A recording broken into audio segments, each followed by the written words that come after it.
All right, so I was scrolling through X today, and it came across my feed. If you had a team of 11 and they all had to be the same player, who would your player be? Who would give you the best chance of winning? So you could have 11 Van Dykes, and they have to play 4-4-3 or 4-3-3 with 11 Van Dykes, or Mbappe. You have to have 11 Mbappes. Is this like all time? Let's stick to current players right now. Who would you pick? Players. Current players. My my easy answer would be Jude Bellingham, but I think there's someone else out there.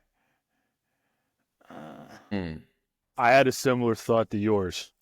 Mine was from that same team, but mine was Valverde. Ooh, Mm. ooh. Mm. You might have cooked there. You might have cooked there. You might have. I don't know how about him in net though.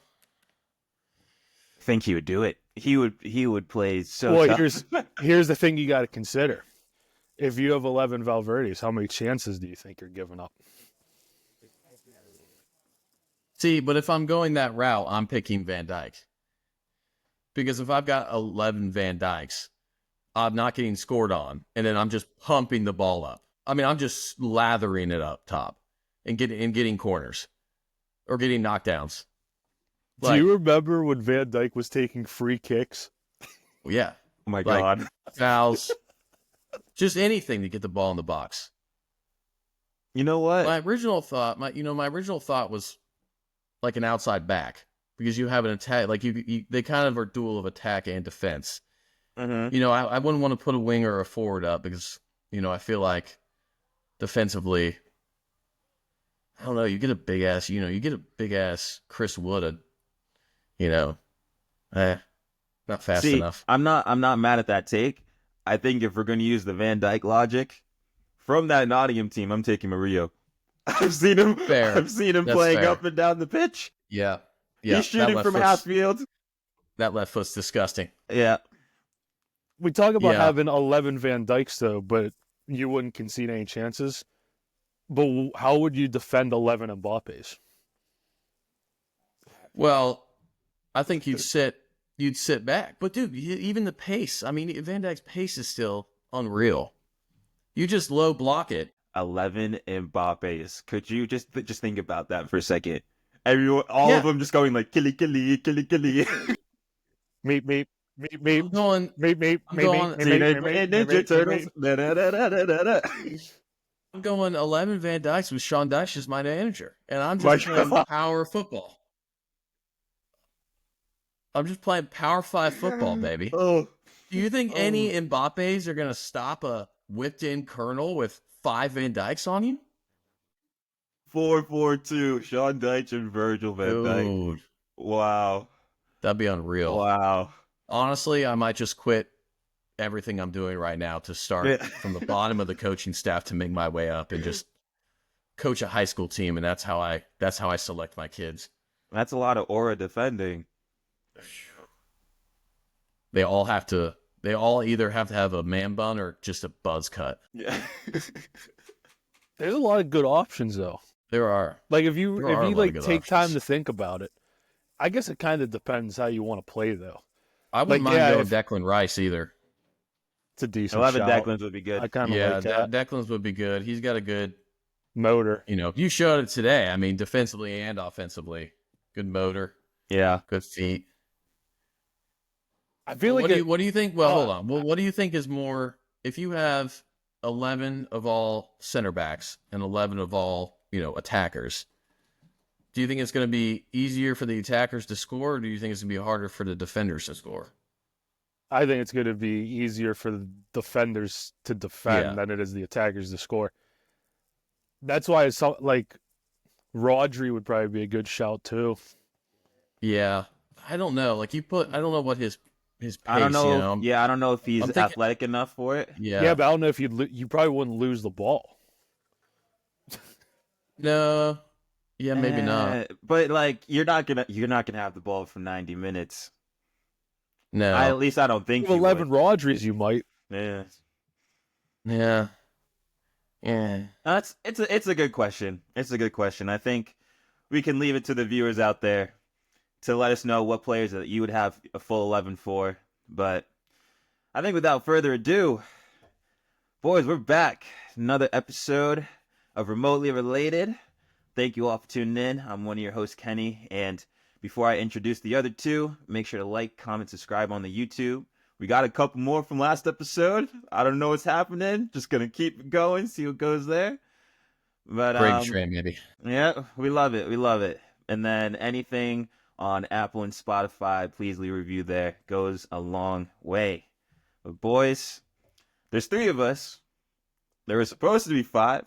We'll see if they join or not. How are we doing? Benny and Smitty. Doing good. Smitty, why don't you talk about yourself? I think Lando let us know that he wasn't coming, so I'll give him a little grace. Muck again, though. I'm a little sad with Muck because this is the second time now. I understand stuff comes up, stuff happens, but you can't tease that you have a great story of the week and unfortunately not show up. It kind of makes me sad. But I'm doing pretty good. I fear that he might have had a catastrophic night.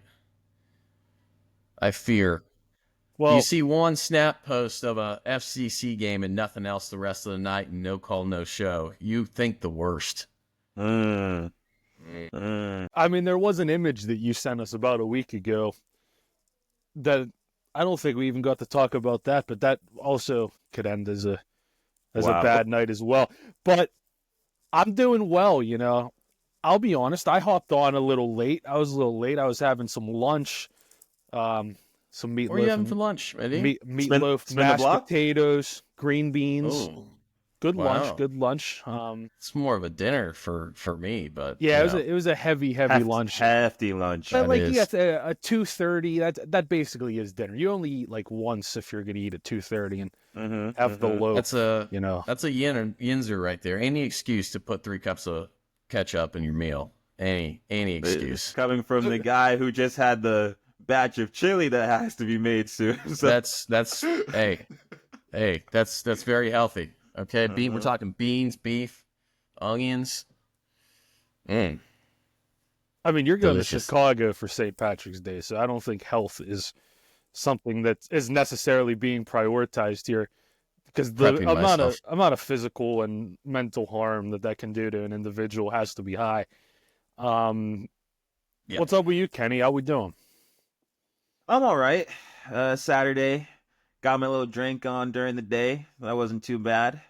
But today, I won't say who because I think that's a little corny. But if you follow me on IG, then you'll know who I'm going to see play in the MLS today. But yeah, other than that, weekend's good. Everything was good. I'm just excited to pod. Well, I'm excited to see you, Kenny, and I'm excited to see you, Nick. It's been a while. Everyone's looking absolutely fantastic on this fine Sunday afternoon. The sun is out. Marcus is purring in the sun. The vibes are tasty, and the conversation's about to be even tastier. See, I'm glad you said that because, ironically, I was just doing a quick little chore today, and this girl on my complex, she goes, "Hey, I like your hair." I'm like, you know what? Maybe I am looking good today. Man, Maybe there's something going on.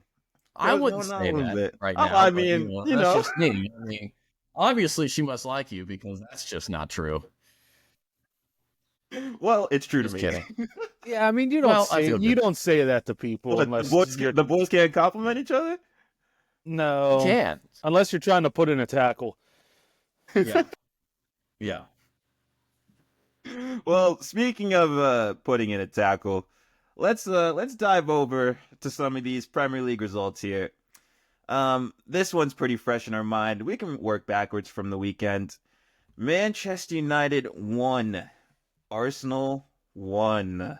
Ironic that the Arsenal fans aren't on the pod today, but I'll let either of you kick it off. Smitty, why don't you go ahead? No, I really don't. Like, I don't want to keep talking about this team. What sums up this result and what sums up this Arsenal season is you're at Old Trafford. You're 16 points behind the leader. You're playing the 14th place team in the league, or what are they, 16th actually? I think they're 14. You're playing the 14th team in the league, and you score in the 75th, 80th minute to make it 1-1, and you're running to the corner, shushing people celebrating. Get the ball, set it on the halfway line, and go make it 2-1. Why are you... There's nothing to celebrate at all. There's nothing to celebrate. I feel like we've said that a lot this pop. You get outplayed. You get outplayed by a United team that has conceded the first goal at home in their last 8 or 9 games. And David Raya, you had a good performance, but the goal you conceded, what are you doing?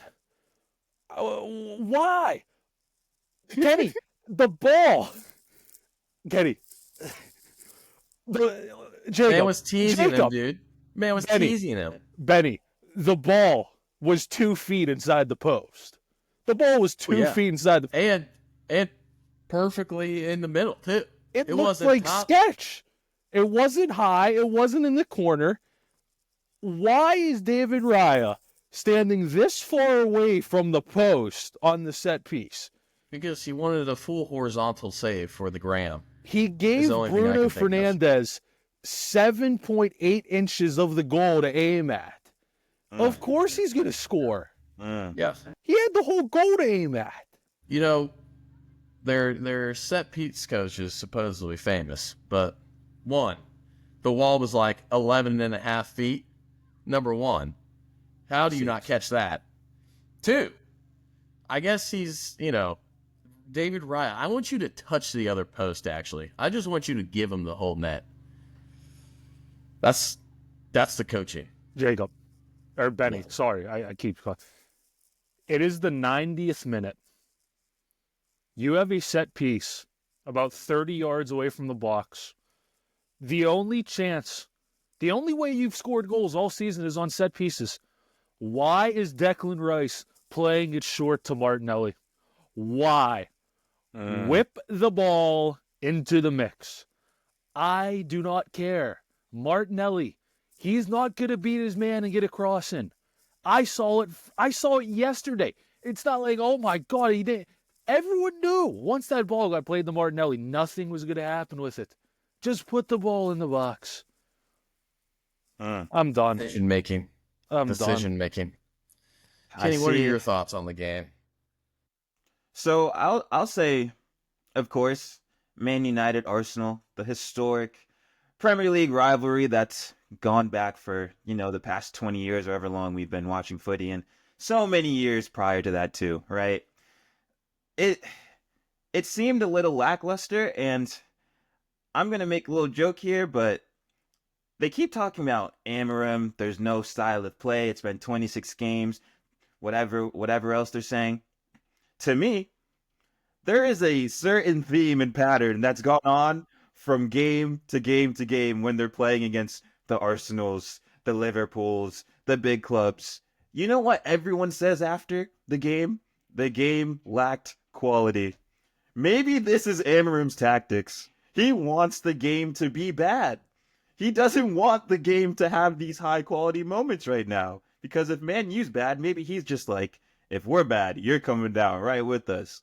So throughout the first half, without Bruno's free kick, nothing else was going to go well for United. I will say Garnacho was the only one who had any emphasis or thought to run a defender. But other than that, it was a pretty lackluster first half. And before we dive into the second half, I don't know if you have anything else to bet on it. I just didn't like how there wasn't any urgency from either side. This guy Amorim's absolutely exhausted. He's exhausted. And let me... Marcus wants to hear it too. I want to hear your theory on this. What are your thoughts? Ruben Amorim, I know he's tired. You know how I know he's tired? He's stressed. He's been in the office putting in work. Because at the beginning of the season, when he got here, every single match, it was the nice khakis and the sweater. Once that sweater leaves and it goes the hoodie and sweats and the jacket over the top, that's when you know that's an exhausted manager. I've seen it too many times. I've seen it too many. I think he knows. Klopp, it started in the slim fit tracksuit, and every season the pants got a little baggier, and eventually it just went full puffer coat and hat. Look at Pep. Pep, whatever hair he had, that's gone. There's no hair left. Look at Ten Hag. He was in the job for 2.5 years. He looked like Obama at the beginning of the term versus the end. Different hair color. He just looked like he was gassed. Ten Hag had some bags under the exactly. Being Manchester United manager has to be the most aging job in the world, and I don't blame him. I'd be wearing sweatpants too because you can't get anything out of these players. Like they said, I think the commentator said it right. He said they have. Remember, Amorim has a plan of what they want to do, but the execution of that plan is just nothing. I think he genuinely has a good idea of what he wants to do and how he wants to play. 1,000%. Now, whether it's that the players can't do it or they just don't care enough because in previous years they haven't had to care because, the players run the club, let's be honest. The players have more power than anyone. That's why you got guys like Casemiro and Eriksen and Lindelof and Nana. Nana. The second half, the chance where Martinelli skied it, he was offsides. I don't know how Martinelli didn't score, but Onana, how many times are you going to parry balls 2 feet in front of you for tap-ins? How many times is it going to happen? Yeah. Can you please push the ball outside the 6-yard box? Please. I'm right with you. But it's what else are they going to keep saying to Onana? He's not going to change. I think everyone at this point knows he can't, this is his ceiling. I don't think it gets better. I generally don't think it gets better for Onana as a keeper. And that's a scary thing for United fans. But I will say, if we're going to go into the second half here, I do want to give a shout out to a United player, a former Arsenal Academy player, actually. That center back, Heaven, I thought he stepped up. I thought he was really good. It was a big game for him since he did just make the move from Arsenal to United. But I actually thought he's fit in well, and he played exactly how he needed to play as a center back. So I thought that was a good piece of quality. I agree. You're gonna think I feel like we're hating on Man United right now, and to be honest with you, I'm kind of happy. Oh, yeah, happy with what I saw. Go for it. We've been talking every time how Ruben has this style of play, and he wants to play this style of play, and it's just clearly not working. But they always do well in big games. They always compete in big games, and I think that's because he understands like Arsenal. Yeah, we're not going to beat them. We can't even beat, we barely beat Southampton with our current, the style that I want to play, right? So what we're going to do is we're going to sit in and we're going to pump the ball up to our striker, and we're going to have Garnacho run off. We're going to have Dallo run off, and we're going to see what happens. I agree. And I think going off the more positivity aspect, United deserved to win that game. I know we were clowning Raya early on, but Raya's saves throughout the game is what kept it to the 1-0, and that's why Declan was able to equalize. If Raya doesn't make those saves, it could be 2-3, even 4-0 United. Oh, yeah, 100%. 100%. Those saves were unbelievable. The flick is crazy. Nick, you're going one direction, and you get that little flick. That was crazy. That's going in 9 times out of 10, in my opinion. Obviously the Mazwawi volley, unbelievable save. And then the Bruno Fernandes one right at the end. Yeah, the Victor, not Victor. Is it Victor? Hope no. Rasmus Højlund. Rasmus Højlund. Yeah, there it is. Terrible. He's got to do better on that. I don't know. No. His first touch brought it back to the inside. He should have taken one touch with the left to the path of his left foot and then hit it in. Declan Rice would have never been able to slide in if that ball was on the left side of his body. It's that. That's obviously the one that sticks out. But he just doesn't do anything good. Nothing he does is good. What does he bring to the team? I'm serious. What does Rasmus Højlund bring to Manchester United? I can't. I don't want to answer that question. Why? Because there is no answer. Because he's shit. My He's thing will shit. be shit. how He's terrible. Kenny, at least, I mean, we talk that Havertz sucks. We say that Nunez sucks. At least those guys have some redeeming abilities and quality. Like, at least Nunez will run and at least Havertz will link play. What does Højlund do well? my thing is Anything. okay. Wait, anything else? It's just confusing to me how with Højlund he was getting all this praise last year, and now all of a sudden like he's not doing well, and it's a whole lot of hate coming his way. I understand that we can't use he's 22, whatever, but a lot of people go through a sophomore slump. It's a very common thing that happens across sports. It really is. So It's a tough I'm season to not. be going through it too. You said what? It's a tough season to be going through a sophomore. This is what I'm too. saying. It's like there's no help really around him. So once you're playing bad and everyone else is playing bad, it's gonna get highlighted even more. I will say on the chance with Declan Rice, I think there was just a moment of brilliance for the tackle. Like the ball wasn't supposed to get to Højlund, and I think Højlund was gonna do the right thing because he picked up his head. He was ready to just place it near post on Raya.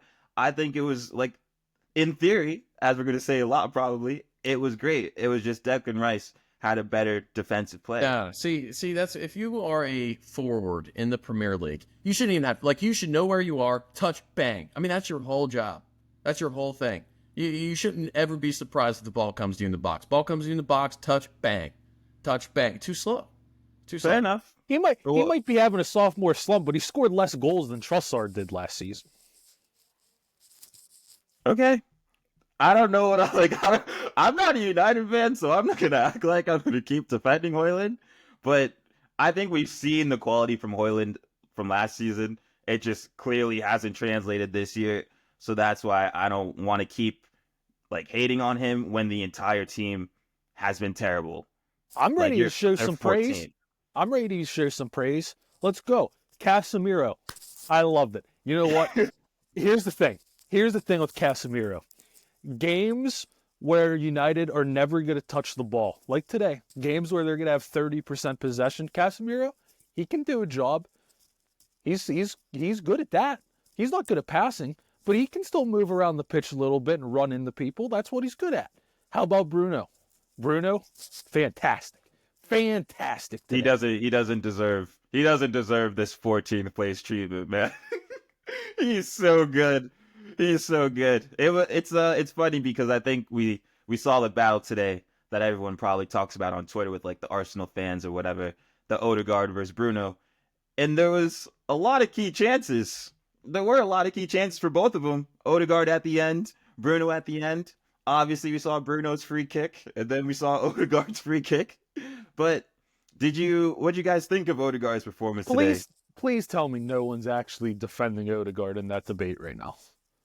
Are Hey, there man, actually human beings that think Odegaard right now is better than Bruno is at hey, football? people's And- timelines are looking crazy. And So, I do not like Bruno at all. I think he's a little ratty, but he's good at football.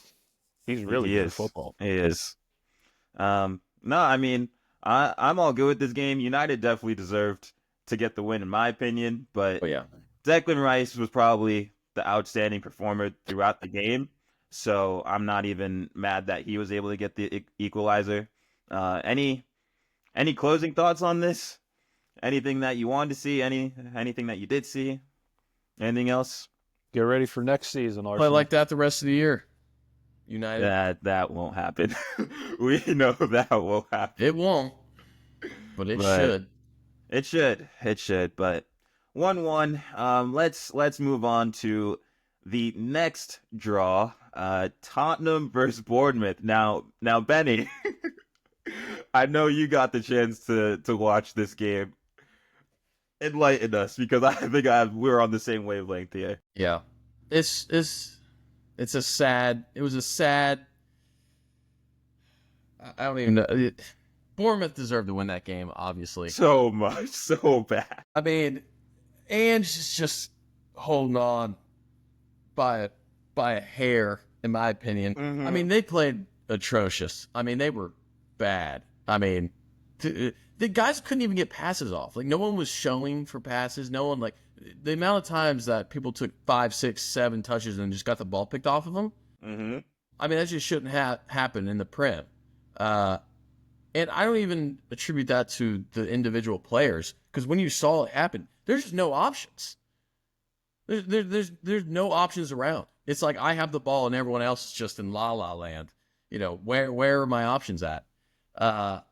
Obviously, Kepa gave him that game. I mean, I don't know if that was a cross. I don't know if that was a shot. You know, the first goal, fair. I mean, he wasn't that off his line. No, he it was wasn't bad. That. I mean, it's bad. It was bad. But, like, The second one's really bad, though. He could have done that 10 times. He would have missed that 8, 9 times out of 10. No way he would have been able to place that exactly like he did. I mean, still, he should have been able to cover it. But was that a cross or was that a shot? What do you guys think? Oh, it was a cross, but That was I mean, 1,000% a cross. Okay, it's complete luck, but I mean, Kepa didn't cover himself in glory. Let's say. Yeah. I mean, and then the Son penalty. I mean, what are you doing? You could see him coming from a mile away. I mean, I think there's no chance you were ever getting that ball. I don't understand how that even. I mean, it's not like it was a split decision. I just got to go do this. He had time. I mean, he was running out there and he was like, "Yeah, I'm gonna keep going." Funnier than giving away the penalty, I think on the penalty itself, I think Kepa dove as soon as the ref blew his whistle. I don't think Son even moved.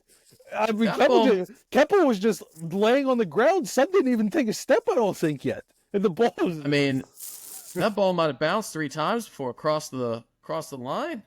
Just trickled in there. My takeaway on Spurs right now is Ange ball at its best is the risky high line, possession, press, win it back, right? Mm-hmm. Ange ball at its worst is what? Being way too open from the back, right? The problem is way too open. The problem is like the easy parts of Ange ball, they're not doing right. Yeah. Like the pressing is probably the easiest part of how they want to play, and they're not pressing anything. They didn't even have assistants today. No, they were just out there. That was the kickabout. That would have been a all red lines FIFA team, is what that looked like. So that's what it felt like. Even my main man Madison coming in didn't look good, and that cuts me to my soul because I'm a fan. Do you think there's a part of Ange that's like, if I get sacked, I'll have another job in a week, so I don't really care if I get sacked from Spurs. It's not for me. Because I think at this point he's just so done with like just Spurs in general. Like I think he wants nothing to do with it. Yeah, I think he'll be fine in the sense of, you know what? I tried to do what I could do. If I get sacked, I get sacked. I'm ready for another opportunity if it comes my way. So it's probably the same mindset as Amarim. That's why they're both so stubborn. Like they're just gonna be like, you know what? If you fire me, you can't say I didn't try to implement my methods, my tactics. So yeah, I'll be fine. Like, dude, even going back to last year when they played City, the last game of the year, and they were celebrating. Like, he was pissed then because they were celebrating because they lost and Arsenal didn't win the league. It's like, how did you think this season was going to go when the manager went into the season thinking our fans are a bunch of knobheads? Well, I don't blame him. I don't blame him. That's horrendous. You can't celebrate that. You can't celebrate. From a Bournemouth point of view, I feel bad. Dominic Szoboszlai. Whenever this season ends, whenever you go back to Hungary, I want you to grab Milos Kerkez, and you do not let go of him. And when August comes around, you walk his ass in the door at Anfield and say, you are playing for Liverpool. That is what I want you to do trim. this summer. Did he cut his hair? Yes, he did. Yeah. That looks like someone who cares nothing about the rest of the world except running up and down the whole place. No time. He sat. No he time sat for in that hands. chair. He sat in that chair. He goes, "Ayo, barber, do what you gotta do." Ew. He said, nah, he said, "Get me right." And the guy said, Yeah. "Okay." And Kerkez went. And when Kerkez woke up, he said, "What the hell did you just do?" It's all business. Oh no, He's all business. that is all business, and that is actually a scary person. Like, if you're going against him on the right and you see him lined up, you just know, yeah, these 50-50 tackles are not going to be for me today. Not Dude, at all. he's so good though. Like Yeah. honestly, we talked about Vardiel, like, but I kind of view Vardiel different. Like I view him as more of a. I know he likes to As a score, 9? and yeah, like I still view Vardiel as a center back. Like Yeah. honestly, Yeah. Kerkez is the best like actual He's a left proper back left back. in the Yeah. league. Yeah, I mean, that cross for the first goal, Mm-hmm. I mean, you just don't get any better than. I mean, that is a in his prime Andy Robinson, type ball, Mm-hmm. and that's exactly what they need to go get. A vintage Andy Robertson. I don't know if this current version is getting it not done. this current, not this current version, but He's the most like for like replacement. Mm-hmm. He play like it's just constant up and down. I actually think he's better on the ball than Robbo ever was, which is kind of crazy to say because Robbo has, I think, the most assists from fullback in the history of the league. But I don't know. No, it's fair. It's the eye test. like Whatever you see. But I don't want to talk about Liverpool. We're talking about Bournemouth because Bournemouth, if it wasn't for Kepa, they deserve so much better. But like, think about it too. I don't know if it was just I was in and out during the game and didn't see it happen as much. But I feel like every time I was checking in, like Vicario almost conceded because he was taking too many touches. Like, didn't that happen at least 3-4 times where I'm like, Bournemouth should have at least scored on this? And then Romero comes back. They're talking about all this injury crisis, all this stuff. The very first play of the game, he literally gives it away to, who was it, Clivert or Tavernier or whoever was up top, or even Nilsson. It should have been 1-0 right there. Bournemouth deserved 5 or 6. Too quick, like within the first 5 minutes. Yeah, so that's why part of me, like, a lot of me just feels really bad because they deserve these 3 points. But at the other hand, if they are pushing for Champions League, if they are fighting for these Europe spots, these are the chances that you need to convert. Like, if you want the Kerkez, Semenyos, Hoysens, Zabarnis, if you want these players to stay, it's going to be a lot more convincing if you can say we're in Champions League footy. But these are the results where you need to get it done. I mean, if they don't, I mean, it's tight. They've got 44 points. Chelsea's sitting fourth with 49. The top 4 race is on. It's on. But if they don't get it, I mean, I got to assume Clivert's gone. I mean, man's putting in an absolute season this year. I think, like, you could say that about 5 of them. You could say Kerkez is gone, Semenyo could leave, Hoyson could leave, Clivert could leave. But this is what we talk about, like, maybe they're going to be the new Brighton model, where they buy cheap and sell high, and they just constantly flirt. That's probably what they. I mean, they 6 they and don't. 10. I believe, if I'm not, I mean, I think they're the poorest. I don't want to say poorest, but they're definitely. They don't have the money to hold on to these players at all. I mean, the fact that they put together this team is impressive enough. Yeah. American ownership. They don't have money. They don't got money to spend at all. Good sporting director. Right after this, yeah, no, I mean, if they let go of all these players, I'm sure they'll have a lot of capital to spend and rebuild and everything. So, yeah, I think they'll be fine. Any final thoughts on this game, on this performance? I think Spurs is in 13th or whatever, but they're terrible. Spurs are in trouble, dude. Like they are. I don't know how they're not. They're in legit trouble. Long term, I think you're right. Yeah, I really don't know how they're. I mean, they're above Man United in the table, but honestly, I think from an organization, they're rivaling, like, they're in the mud. Palace. Dude. Like, they're in the mud, dude. Yeah. Well, speaking of mud, at least United has their new manager. You know what I mean? Like, I don't see Ange turning this around, dude. I mean, dude, both clubs hate the owners. But like, at least the good news with Spurs is like they got a new beautiful stadium. Like that's the good news with Spurs right now. Other At than least, that, yeah. what At least, what good is going on? Like Son's about to be 50. His knees are gonna snap. Like, what's there to Yeah. look forward to? Not much. they, I mean, they're gonna have to wait a while for the likes of like the Bergvalls and Mickey Moores and all Oh, these that's a good players. point, though. He's Archie class. Gray. Archie Gray, Bergvall. poor Archie Gray, man. But Yeah, go but out on Bergvall. why did they buy a bunch of players that they knew were going to be like 3 or 4 year projects? Unless they were like, we don't want to wait until they like, we'd rather get them now because in 3 years they're going to cost us 70 million. Mm-hmm. But it's like Yeah, you can't develop these guys playing them every single week because they're just getting killed. I agree. Benny, any final thoughts on Bergvall? Class. I mean, he's just he's in a tough spot, but I've enjoyed watching him play. He's very forward thinking. Obviously, makes some mistakes here and there, but I mean, there's just not a lot. When you're 18, 19, I mean, feel like a yeah. lot of those players just live with the Yeah. mistakes. And for Spurs, I guess they are like the best of the bad bunch because if the senior team's not going to perform, you might as well at least look forward to the academy. Yeah. You don't like seeing a midfield of Bentancur, Basuma, and Sarr? And I think with that being said, let's move on to the next game here. So at the same time, we got to see the Enzo Maresca return. Chelsea versus Leicester. Chelsea 1-0. Did anyone get any glimpses, any highlights of this game? And I saw the highlights, so I pretty much saw the goal, and that's about it. Mm-hmm.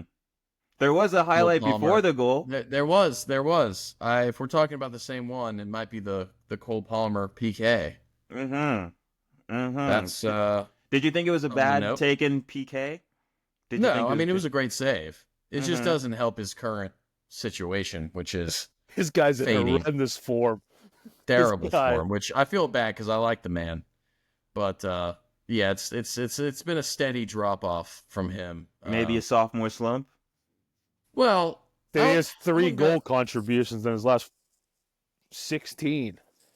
I wouldn't go that far. I just think they rode the high at the beginning of the season, and then everything just kind of came back down to realistic terms, which is Mhm. making it worse for them because I think Maresca was trying to limit the expectations of everybody, but the more and more they were winning, it was like, oh, we're still winning, and then now it's like probably exactly how he thought the season was going to go, and then everyone's like, Cole Palmer, it's Yeah, I mean, I Didn't help think with himself there. with Cole Palmer, to be honest, the fact that he's put in the shift that he has for Chelsea already, it's like, you know what, if you're in this like slump, it should be on the other players to get the job done, to get these results done. He's already proven that he's clearly one of the best talents in England. So, you know, if the slumps are gonna happen, so the other like his teammates should be stepping up for him. I will say the the celebrations at the end of the game was something to see. Smitty, any thoughts there? Just why? Like I get it's your old club. I kind of thought it was kind of weird how Maresca was fist pumping it. It's like, dude, Yeah, that was a little that's crazy. your old club. Like That was a little crazy. I didn't know you don't. Maybe he doesn't like them. Maybe he does. I mean, Caicedo's been their best player by Mhm. far. Mm-hmm. I mean, the guy's just a machine. And I know I make fun of him with the boots, but I mean, this guy just runs around the pitch, clatters in the people, wins the ball back, and passes it to somebody more forward thinking than he is. And it works out very well for them. He puts Which I the boots to love. work. But the problem I mean, is, that's- other than Cole Palmer in attack, it's just a lot of pace and not a lot of ability to finish the ball. Let's say that. Yeah. What do you think they're missing? Goals. I think with Chelsea, what they're missing is we've said it before. I'm just big on having like a variety of experience in the squad because you can't keep relying on people that haven't done it before to like the expectations that you're having for these players. You should have them because the money and everything, but at the end of the day, you need leadership in that locker room. You need people to get the morale going, get everything going. So that's just something Chelsea doesn't have. And I mean, they're in fourth, so I don't want to make it's terrible. But if you were Chelsea's board, would your priority be goals, goalkeeper, center back, or leadership? Like, Goals, easy. rank those four. Like, which do you need more? A striker, a goalkeeper, a center back, or just depth? Benny, and I'll let you go first. age? Striker, because one, I think the steady decline has coincided with Nicholas Jackson being out. Number one, he's out. Would you get a backup or would you get right? Well, I would get another one to just compete with him. One goes down. You need somebody else because if your forward goes down and you have nothing, this is what happens. Well, it's right then and there, right? You need goals because no one was talking about their defense. No one was really talking about their goalkeeping a little bit, but once Nicholas Jackson went out and they started having this slump, it's like now, So number one is goals. Number two, I mean, I think they need a new goalkeeper, but I think it's more important to get a senior center back in there, just for what Kenny just said. like the Need a little Thiago bit of Silva leaner, aspect? yeah, something like that. Just for the locker room, just for the organization and everything. Obviously, I think they do need a new goalkeeper, but I'll let Nick talk a little bit more. I don't know. We know he has a little thing for Sanchez. I don't know. Sanchez was I think he looking likes extra him. bald today, and he got a clean sheet. Like he might have got to the same barber that Kerkez got. Like because that bald head was balding. With all due respect, It was balding. I don't have I a think I problem could get with a clean sheet Sanchez. against Leicester. I have a problem with all their goalkeepers, all 7 of them. It's not just Sanchez. How do you keep track? Flip mob. Okay. I kind of agree with you. I think center back should be Yeah. number one priority. Like, it doesn't have to be a superstar. It can be like a Joe Gomez type of player. Mm-hmm. Like, that would fit the Player. mold. Like, I think they could use that. Striker. I mean, the thing is, everyone needs a striker, though. Like, we always keep talking about striker. Arsenal need a striker. Chelsea need a striker. Liverpool need a striker. Everyone other than Newcastle and City need strikers. So it's like, how is the best league in the world? Cam doesn't need a striker. Watch Okay. your mouth. 3 teams Watch in the your league. mouth, fool. 3 teams in the league aren't looking for a better striker.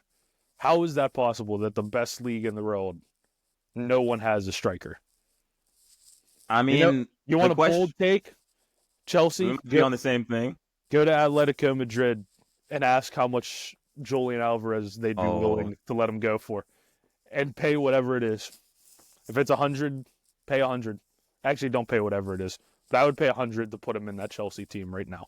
You think Alvarez wants to go back to the Prem? Probably. Everyone wants to play in the Prem. It's the Prem. I don't know, The man. I don't The know. Hey, just like your boy that didn't make it to Liverpool, that Zubimendi, he liked the paellas and stuff at Real Sociedad. Yeah, but he's a generational flawed human being. Like, think Fair about enough. this. Kenny, think about this. He could be winning the league and competing for Champions League right now. And instead, he's rotting in, I think, like 11th place or something in La Liga. So he's just flawed in the Fair enough. brain. Yeah, there's an exception to the rule, I guess. But no, just to wrap it up with Chelsea, I think they use FIFA career mode tactics to buy their players. So if you are gonna be on the game, set the filter to like 27 and above. Get these 2-3 year players that like will give experience, will give quality, and I think Chelsea will be in a better position for next season. But keep fighting for top 4. Clearly, it's like an 8-team battle. So we'll see what happens. Anything else? We good? Good to keep it moving. All right, let's keep it pushing here. So next on the agenda here, what do we have? Who played Wolves here? and Everton. Oh, okay. So I don't know how much of the game you want to talk about, but go ahead, Smitty. Go ahead. I don't even really want to talk about the game. I want to talk about Cunha. Oh, okay, me too. Okay. Okay, because I want to hear your theory on this. Because I've been thinking about this. Mm-hmm. Have If you been pondering? I cannot,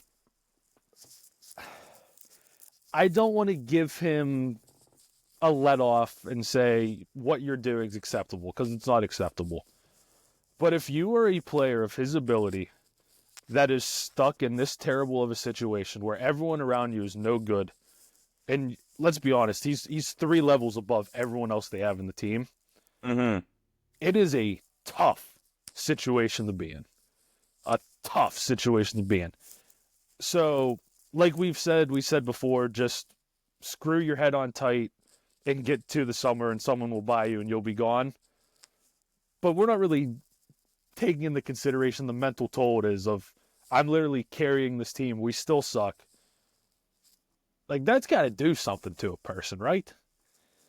Yeah, I kind of agree, but I wanted to ask you guys going off of that.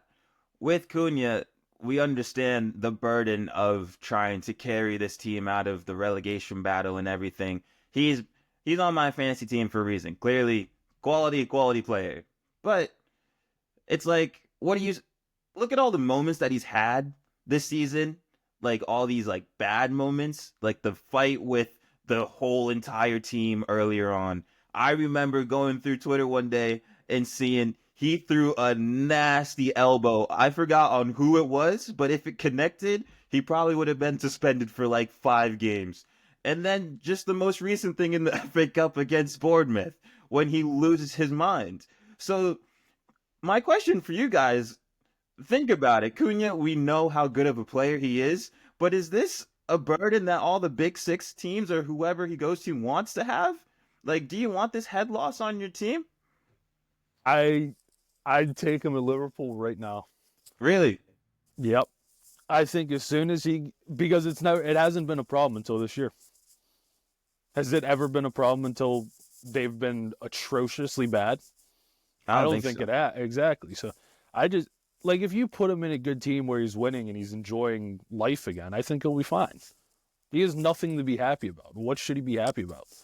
That's why he's ripping people's glasses off and saying, let me get your glasses. Benny, any thoughts here on what you would do? Like, if you're a bigger club, do you take the risk on Cunha?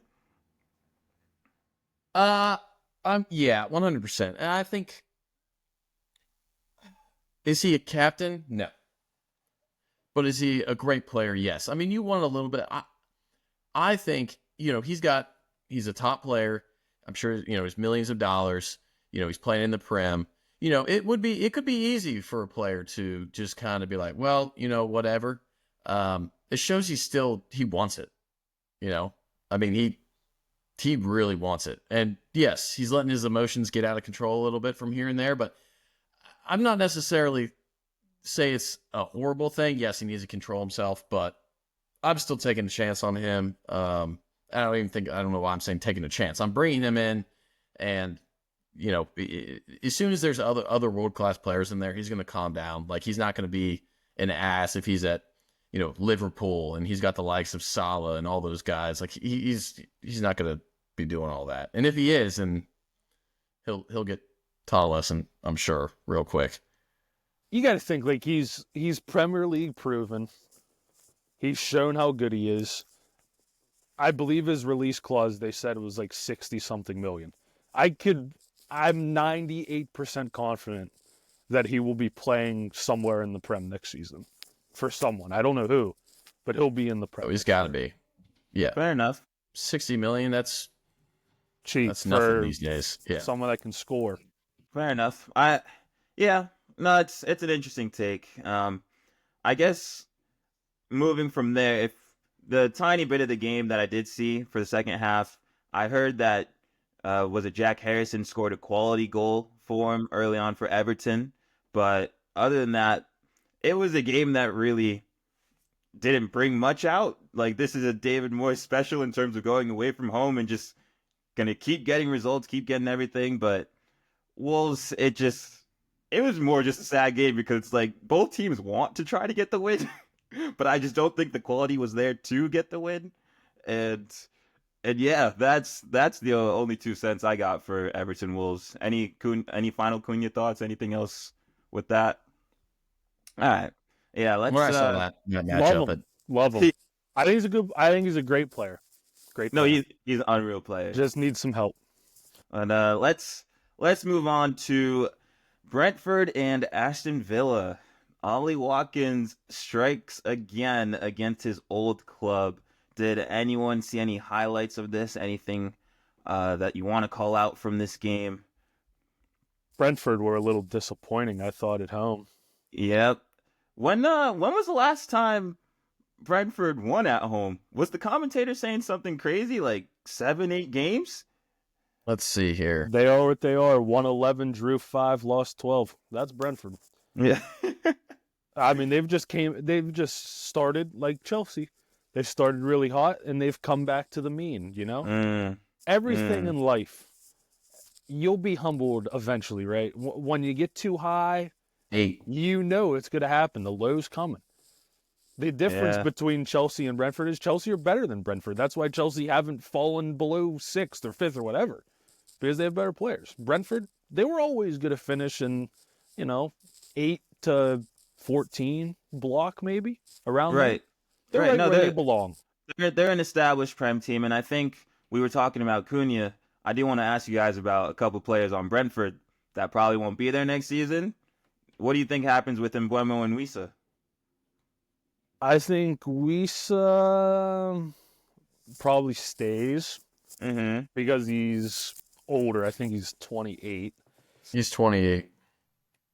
Emblemo, Who you'd think is 28 he- based off the he's bald 28, beard. but he's combo. he's 25. 24. I think he's good enough to leave, but the question I have is within the Prem, who needs him? Spurs. He just Spurs need him, but would you want to go to Spurs at this point? Like it seems like Spurs is similar to like going to United in the summer. Like you don't know if Ange's still going to be there. Yeah. You don't know what you're going to get at Spurs. At least Brentford, Thomas Frank, you're going to play actual football and not be asked to press and try to die every game. Yeah, I mean, but I think the turn to that is It's you still go Spurs. if they offered, you go assuming they get it together at some point, and it will be more enjoyable. Yeah. Because Yeah. I don't want to say this is the best Brentford's gonna be, but definitely in the beginning of the season, like you said, they were always gonna finish in that 8 to 14 block. I mean, if that's the best you're at, that's kind of if you have a chance to go to a Tottenham or a team that, if they can get it together, can compete, then I think you take that chance. And unless you're comfortable wanting to play in that mid-tier team and be a main role in it, that's fine. That's perfectly fine. But if he has... Is this Spurs team at their best finishing top 4? Like if they play to the best of their ability, are they guaranteed to finish top 4? I don't think know if so. they are. I think so, and this is like, if we're talking about like if Mbeumo went there, then that would make sense for him, because I'm not saying Mbeumo belongs on a Prem winning side. Like if top four makes a lot of sense for a player like Mbeumo. I think the quality and the table finish would make sense. Like that Spurs team. What do you say? Spurs want to do this, is what I'm saying. Okay. Do they want to spend the money? Fair enough. No, fair enough. We'll go back to the game a little bit. For what I did see, it looked like Aston Villa did enough to get the clean sheet. I will say that like the counterattacks that they had did look really well. And with Brentford, there were some chances, but I don't think there were enough clear-cut chances for them to actually get a result. So I want to give credit to Villa for getting the job done, doing the dirty work. I know they had a pretty busy week with Club Brugge midweek, so to turn around and do it on the weekend again, I think Disasi was really good at right back, even though I don't think he's a right back. He had a good game, but yeah, that's all I got. And Brentford, they're a tough team to play. I mean, they're just rapid counterattack. Yeah. It's a brutal team to play. So yeah, especially with them playing during the week, it's a good win. Yeah, it was just more like we don't care what the quality is, even though you still have like the Rodgers and Watkins. Like it doesn't matter how we get the result, we're just gonna get the result done.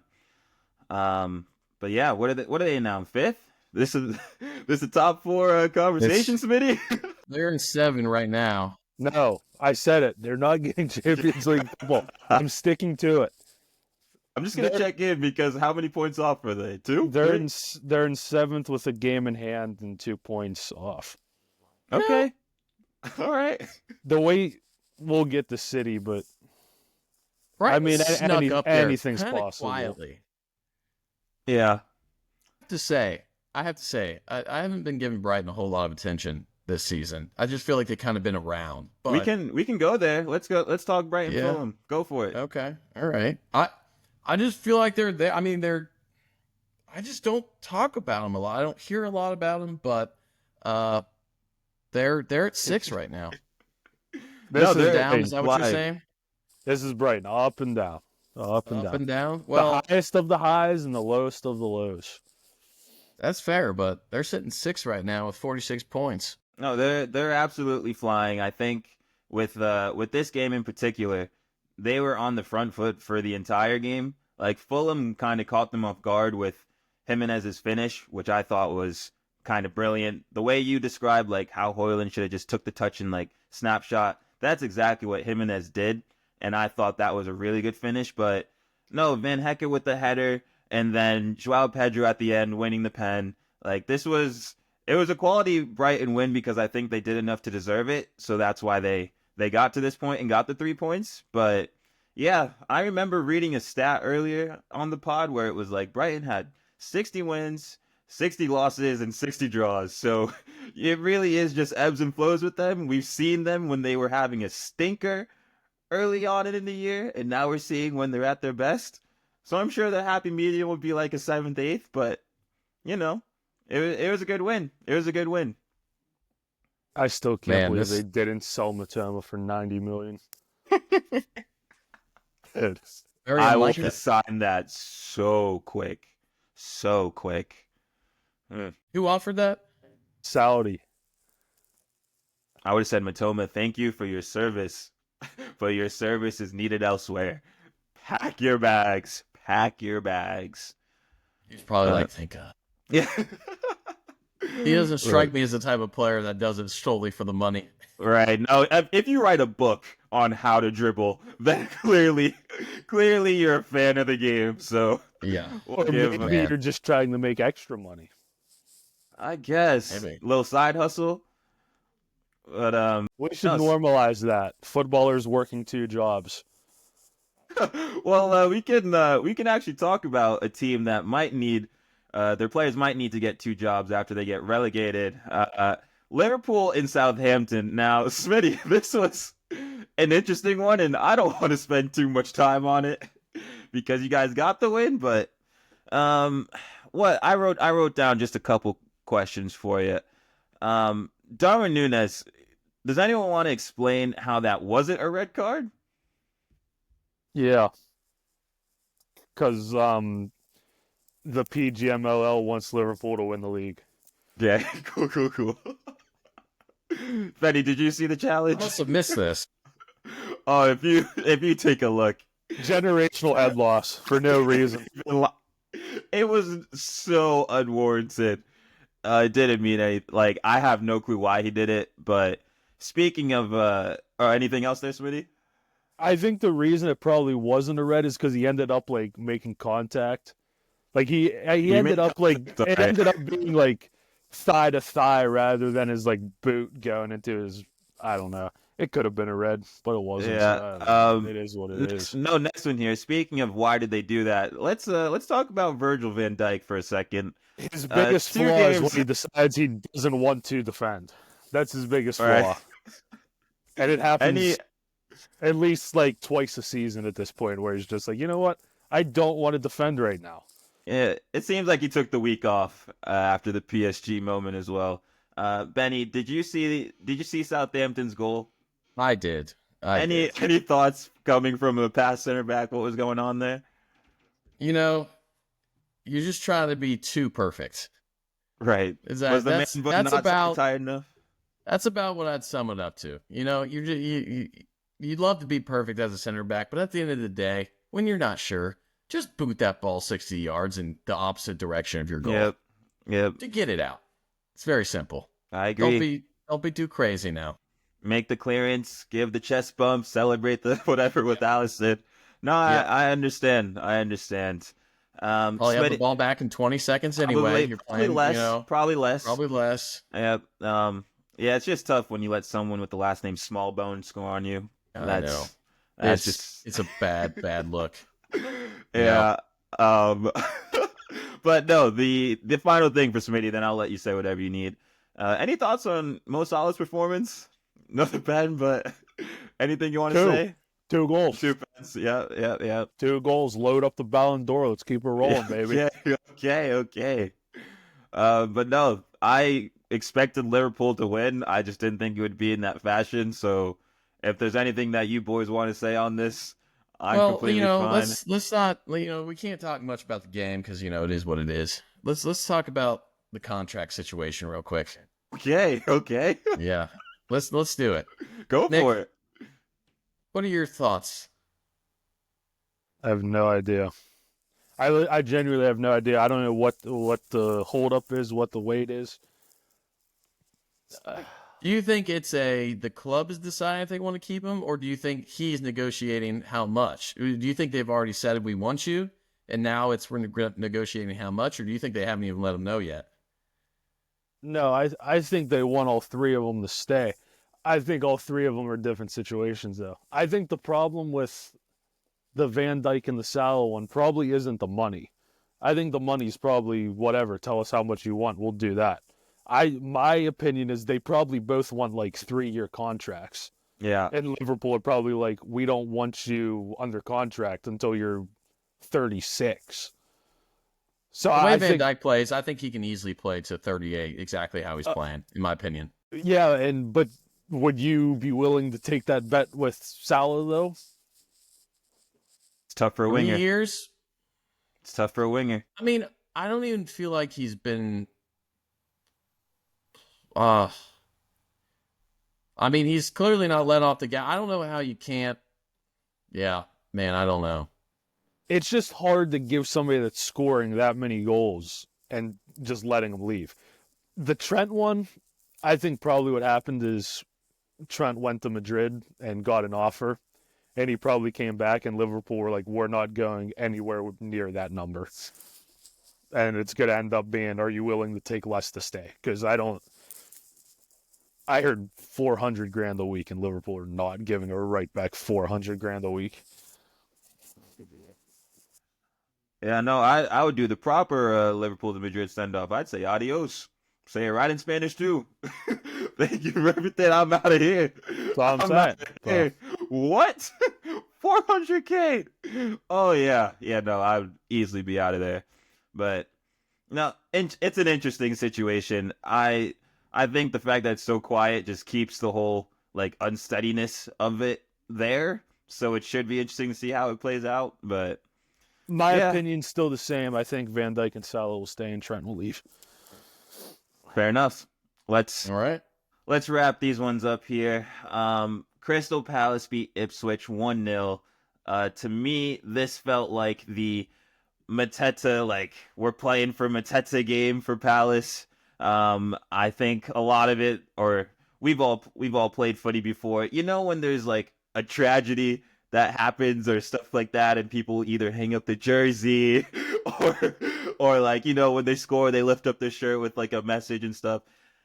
This is what it felt like for Palace. Like, because we're going to be honest, Ipswich dominated for a lot of it. Like, Ipswich, they're going down for a reason because you couldn't get the points like that. But the fact that Palace was like, we're going to do this for Mateta, we're going to get the win. They willed themselves to 3 points. They got it done, but that's what it felt like to me. I can't believe that guy got a boot in his head. Yeah, that the stud might actually still be in his forehead. Like, that was insane. That was insane. That's proper old school goalkeeping right there. It is. It's something. It's something for sure. That's like the footage you see where the pitch is just all mud. Like you can't see the ball. The ball's just covered in mud. Everyone's socks are filthy, and the goalkeepers are just clattering people. That's what it felt like. Yeah. So prayers for Mateta. Hope you're back soon. But Palace got the job done. So congrats, Palace. Let's talk about how bad City are. Yeah. Last but not least, this is how we can wrap it up. Benny, I feel like you're familiar with these two teams a lot, so I want to give you the floor for this. Yeah, I mean, I'll give you a great synopsis of this game. You could just go ahead and click that snooze button for about 80 more minutes and then watch the last 10 minutes and you'd be good to go. Not a whole lot. I mean, this is Nottingham at its finest. Right. Solid, just nothing easy. And then Alanga, Wood, all these guys, Hudson-Odoi, they're just going to drop some magic at some point out of the blue. So, yeah, I mean, that's about it. I mean, they've been doing the exact same thing every game this season, and it's working. So I agree. I think it is a massive win for solidifying, not solidifying, but getting closer to the top four. I will say with City, it's interesting that a Pep side can't really break down a low block like they used to. Like, this was their bag. This was something that they would train for. But this is no random low block, Kenny. I guess. With the Malik Christ himself blessed each one of those players. Yeah. I think from the right back perspective with Ola Aina, I thought that was a really fascinating battle with him and Doku. Yeah. Like, I thought they were just going at it. I'll give you the synopsis of him, too, the entire season. Man is absolutely rapid getting around people. And then he just puts in a cross that it looks like a 3-year-old's leg tried to dangle in there. Like, my favorite type of player, man. It's my favorite type of player. This is what they need to do, okay? City needs to train. And then you take Doku and about 300 balls and go to the opposite end of the complex and then just have him dribble down and cross balls in for about 2 hours every day. You're good. Then you're good. You think they've never tried this before? Dude, I'm just saying you can't teach what he's already doing. You don't think this ran through Pep's mind already? Dude, no, I mean... We got to bring you over to the complex. I mean... What do you think they did with Jack Grealish? We saw Jack Grealish stumbling out the club this past weekend. He don't care. He don't care. Gosh. Grealish could probably teach him a couple drinks or teach him something about it. Yeah, teach him like, we lost, but we can still go to the pub. Yes, we can. Grealish can do anything. I'm convinced. Like, there's nothing Grealish can do wrong where people would be like, this guy needs to get his shit together. Like, no one cares. They're like, whatever. Like, that's just Jack. He has to be the least scrutinized big signing ever. For 100 mil plus, I agree. 70 mil plus. Okay. Who has been scrutinized less than Jack Grealish has? Honestly. Can you think of anybody? No, you might be onto something here. You might be onto something. Because I can't think of anyone. And I love him. Like, I love a guy that makes it to the top level, but he doesn't forget where he came from, right? He grew up in the pubs. He was around the pubs. He was in there with the lads, chasing around the tail and having a good time with the boys on the Friday, Saturday, probably on the Sunday too, even when he had a game. You gotta love that. Well, anyone who looks like they would fit perfectly well in our locker room during our college days, I'm a fan of. So, yeah, it's just, I don't know what else people can really say to Jack Grealish. If he doesn't care, then it's like, why should we care? There's nothing you can say about him, like, other than who cares? Like, that's the perfect answer. I don't care. You don't care. Pep's probably like, what are we gonna do with this guy? Yeah. And then the owners at City have to be like, we're paying this guy $350,000 a week for what? Why? Yeah, vibes. For vibes, and that's exactly what Nottingham are. They're just vibes. And I will say, I think Odoi had a chance earlier on in the game, and Ederson made a crazy save. He did. It was just the goal he let up near post. I'm like, Yeah. come on, Ederson. That's Yeah, I mean, yeah. this There's guy. nothing more frustrating as like as a back line that's just defended all game. I'm still mad at Guardiola for the space he gave Ajoy No, too in the box. no. This guy's not a goalkeeper. This Okay. guy's not a goalkeeper. Tattoo artist. This guy has been made out to look like an incredible goalkeeper his whole career because he played in a team where they didn't give up any chances. Let's be honest. Let's not lie. He can pass the ball. Good for him. If I'm a manager and I want a goalkeeper, I want three things. I want you to save the ball when it's hit at you. Mm-hmm. I want you to hold the ball when it's hit at you. Mm-hmm. And I want you not to make dumb mistakes. That's it. And what out of those three, I think he only does one of them. I think he only holds the ball when it's hit at him. He makes dumb mistakes, and he doesn't save the ball when they're easy saves. So it's like, come on, man. Talking about he's Brazil's number one. Not Honestly? after that performance Allison just put on. Yeah, I think that's a perfect way to end the game. I have nothing else for City. It's another loss. I hope they don't make top four, personally, like as my hate keeps going. So anything else before we wrap this one up? You might get your wish. I hope. I'm praying every day. I'm praying every day for their downfall. I said there was no way a couple weeks ago, but I'm starting to believe it more and more.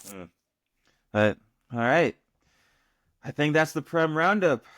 Another weekend done. We'll see. Because next week is the final weekend before international break, so that's that's a wrap on season 2 for us. But yeah, other than that, this is another episode of Remotely Related. Thank you all for tuning in. I'm Kenny. That's Benny. That's Smitty. And we'll see y'all next week. Peace.